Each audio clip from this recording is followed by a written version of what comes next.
yetu spesheli ya Kovu la unajisi. Muda baada ya kubakwa au kunajisiwa, wengi hujipata kwenye lindi la mawazo, wasijue la kufanya na wapi kupata usaidizi. Kwenye makala ya Kovu la unajisi, mwanahabari wetu Abigael chira anasimulia simulizi ya muathiriwa wa unajisi na jinsi alivyopata usaidizi. I was so bitter. I was so angry. I was so broken. She prayed with me. And then she told me, I remember her words so correctly. She told me, "Mama, I can't offer you the legal advice you're looking for. I can't advise you. I'm just a girl like you. But I'd advise you when you go home, speak to your parents about it. Let them know." And for the first time, my head sleep.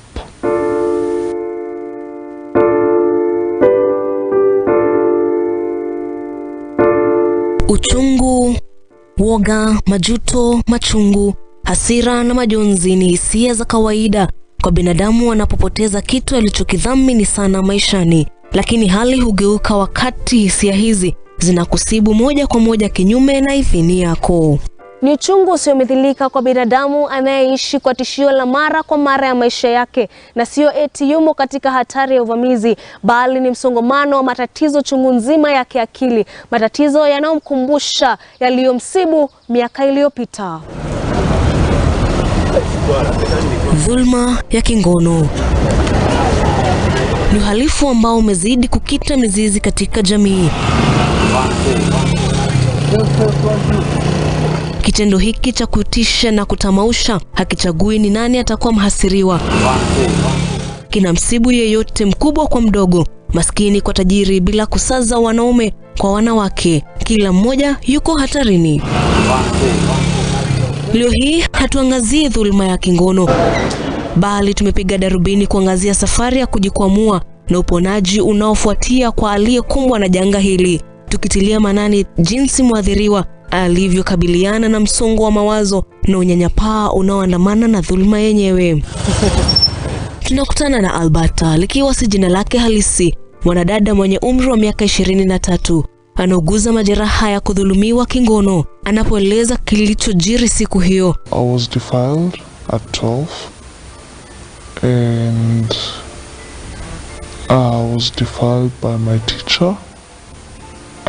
I was in class 7 then. Unaweza ona jinsi anavyojitahidi kufuta machozi yaliyoweka himaya moyoni na machoni mwake. It was on a Saturday, August 12th. And we were having supper. And then I did something wrong. I stepped on one of my classmates who went and reported me to the teacher, of course. Now, where we were at the dining hall and where the office is, well, it's quite a distance. But then now you see the students were not around, neither were the teachers. It was just my deputy around. So when I went to the office and he was there waiting for me. And when he saw me, you know, the wicked smile. But, well, I didn't really understand because, well, I was on the wrong, you know. And first things first, he told me to kneel down. And then he took off his belt. So at first I thought he wanted to lash me out with the belt or something because hakuwa na kiboko kwa ofisi. So that alikuwa ataka kunichapa na mshipi. It was normal, you know. But then now, after ametoa mshipi, of course he hit me with it, and then minutes later I saw him unbuttoning his trouser and something, and then he slapped me across my face and I fell on the ground. And I don't know, I can't quite explain exactly what happened, because the next thing, he was tearing my dress and it was covering my mouth. and I was so shocked. I couldn't scream. I didn't know what to do. I didn't know what was happening. And yeah, that's when he forced himself on me. I can't quite place everything together because I got numb completely. I felt cold. I didn't feel anything at all. I didn't feel pain. I didn't feel anything at all. I was so numb. And he finished, and there I was, sitting on my own blood. My dress is stained.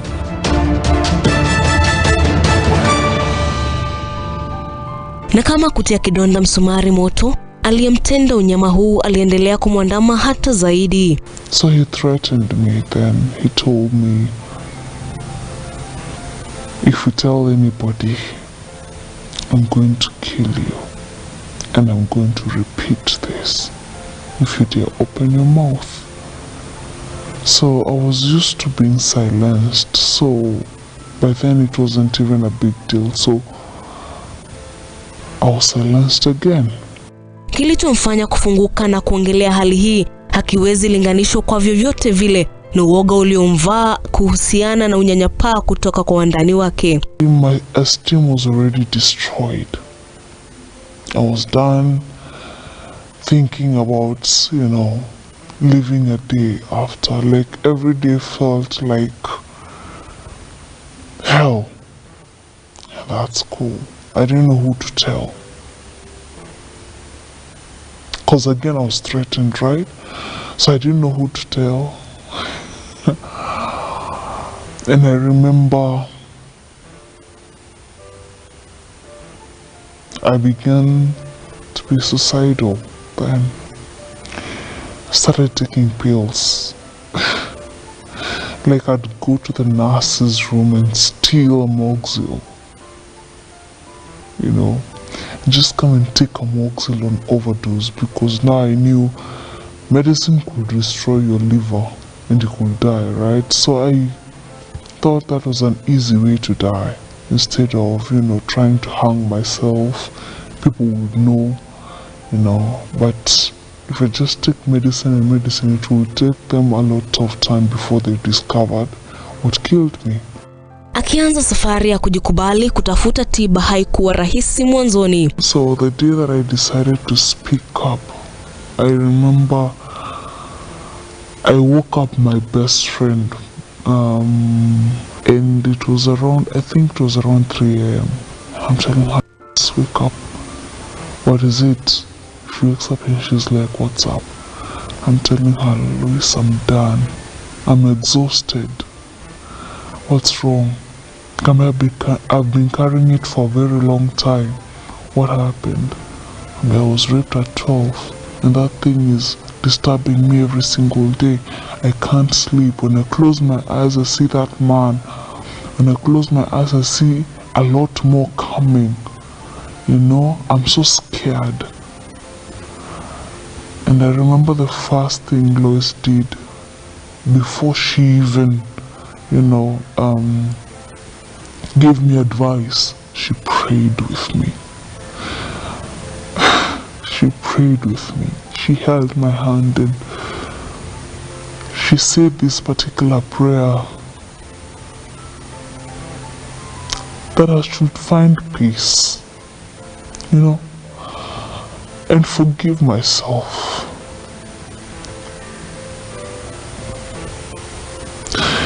And I didn't think that was possible. Because forgiveness was so far from me. I was so bitter. Kwa miaka 11 sasa, bado anakabiliana na jinamizi la kudhulumiwa kingono. Japo ameweza kupona uchungu uliobeba, kumbukumbu ya yaliyomsibu bado zipo. Sometimes I feel so used and abused.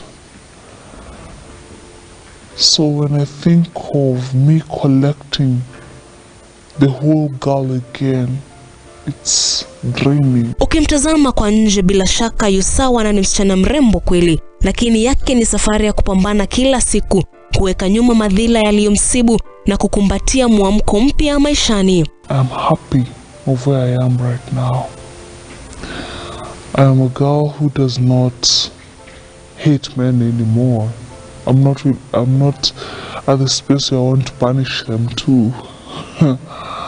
At least I'm not that girl anymore that used to, hate herself so much for that. At least through the help, through the counseling, I've been able to heal psychologically.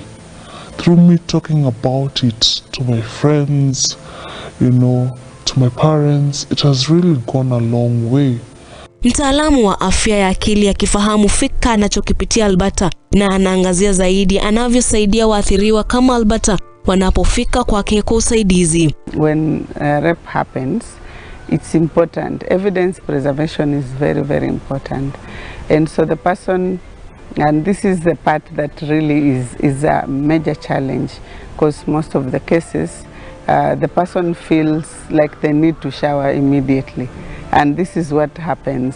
And so they're supposed to go to the hospital immediately.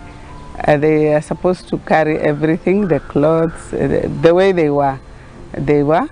So that if there is any tear on the clothes, maybe if there is any blood or any fluids, that one will be taken in. And even when the clothes are carried or the linen is taken, the care should be taken so that it's not contaminated. Kazi yake ikihitaji umakinifu wa hali ya juu kutoka kwake na mhasiriwa ili kukusanya ushahidi wa dhulma ya kingono pamoja na kutoa huduma ya mwanzo kwa muathiriwa. The person also is supposed to get psychological first aid, because remember, immediately the counseling might not work immediately. They need just psychological first aid and reassurance. Kwa nini watu wengi hujipata katikati ya uhuni huu? The victim is extremely vulnerable because they have been subjected to that vulnerability and with broad knowledge of everybody else.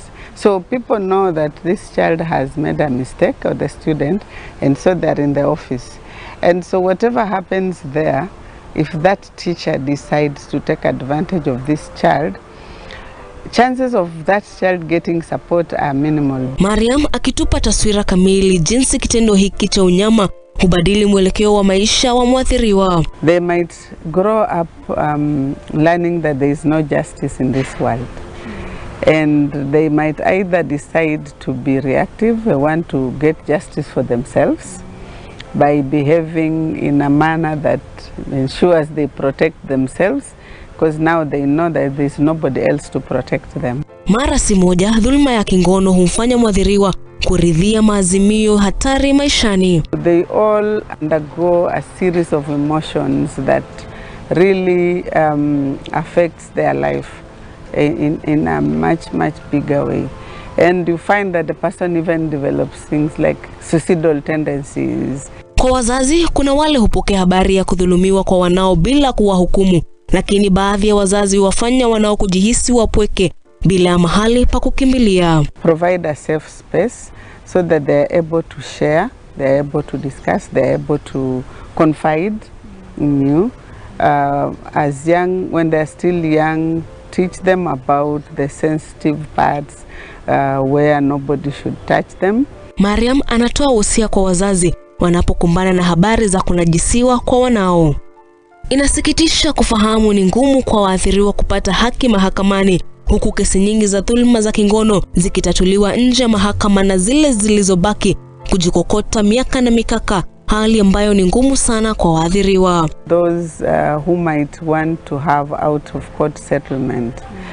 And remember, when you do this, it will settle the outward issue, but that child has been hurt, the child has a raw wound, and even that might just complicate it, because then they would think, okay, I'm not so important, and so it's the money or the whatever they have agreed to get that is important to them. And Kwa wale waliojipata katika dhulma za kingono, Mariam anawasia kwao. It's important for the victims' well-being that they get psychological support immediately, they get physical and attention and all that.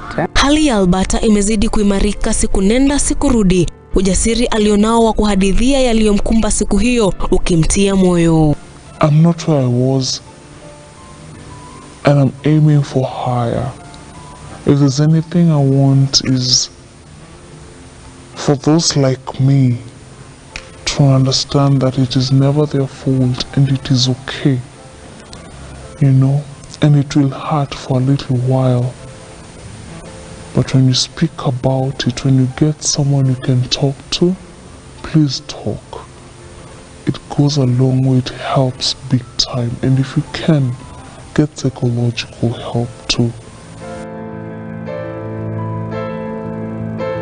Ni furaha iliyoje kwa binadamu aliyekuwa na kidonda cha kunajisiwa kingono kuona kuwa donda hili halivunji damu tena, bali amepata tiba na sasa yuguza tu majeraha hapa na pale. Hii ndiyo safari ya Alberta ambayo sasa imempatia mwanga mpya katika maisha. Nikiripotia runinga Look Up, jina langu ni Abigael Chira.